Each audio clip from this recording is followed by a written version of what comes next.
টি-20 world cup যেটা 2026 সালে ভারত এবং শ্রীলঙ্কায় অনুষ্ঠিত হবে, সেই টি-20 ওয়ার্ল্ড কাপ নিয়ে বাংলাদেশ একটু ব্যাকফুটে।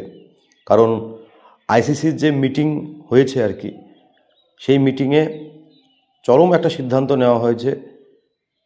যদি বাংলাদেশ কী করছিল, যে ভারতের যে বিশ্বকাপ হচ্ছিল, সেই বিশ্বকাপ ভারতে এসে খেলার ব্যাপারে নিজেদের অবস্থানে অনড় ছিল আর কি, যে তারা ভারতে খেলতে আসবে না, পরিবর্তে অন্য কোনো দেশে তারা যাওয়ার প্রস্তাব দিয়েছে এবং সেই ব্যাপারে তারা অনড় ছিল। তো সেই পরিপ্রেক্ষিতে যে মিটিংটা হয়েছে আইসিসির আর কি, সেখানে যে ভোটাভুটি হয়েছে আর কি, সেই ভোটাভুটিতে বাংলাদেশ শুধুমাত্র নিজের ভোটটাই পেয়েছে আর কি, মানে বিপুল ভোটে পরাজয় ঘটেছে এই ভারতে বিশ্বকাপ খেলতে আসার ব্যাপারে।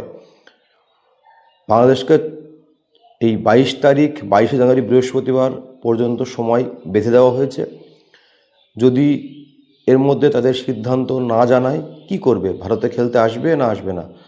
যদি বাংলাদেশ ভারতে ক্রিকেট ওয়ার্ল্ড কাপ টি-20 খেলতে না আসে, তাহলে বাংলাদেশকে বাদ দিয়েই টি-20 বিশ্বকাপ অনুষ্ঠিত হবে এবং সেক্ষেত্রে বিকল্প দেশটি হলো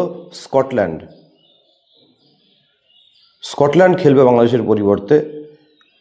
তাই বাংলাদেশের ক্রিকেট একটু চরম একটা বিপদের সম্মুখীনই বলতে পারবো আর কি। কারণ একটা সিদ্ধান্ত তাদের নিতে হবে, ভারতে খেলতে আসতে হবে, তা নাহলে টি-20 বিশ্বকাপের আশা তাদের ত্যাগ করতে হবে, খেলার আশা আর কি। এ প্রসঙ্গে একটা কথা বলি, এই বাংলাদেশকে কিন্তু এই ক্রিকেট বিশ্বে আনার পেছনে ভারতের জগমোহন ডালমিয়া প্রয়াত আর কি, তখন আইসিসি প্রেসিডেন্ট ছিল, অনেক ভূমিকা ছিল আর কি। অথচ বাংলাদেশের লোকেরা এখন অত্যন্ত ভারত বিরোধিতা করে যে কোনো ব্যাপারে। বিশেষ করে ক্রিকেট খেলার সময় তারা সোশ্যাল মিডিয়ায় ভারতের প্রচুর গালমন্দ করে আর কি। কিন্তু ভারতে একসময়, এটা ভুলে গেলে চলবে না, তাদেরকে ক্রিকেট বিশ্বে এনেছিল আর কি। তো যাই হোক, আশা করি বাংলাদেশ ভারতে ক্রিকেট খেলতে আসবে এবং টি-20 বিশ্বকাপে অংশগ্রহণ করবে।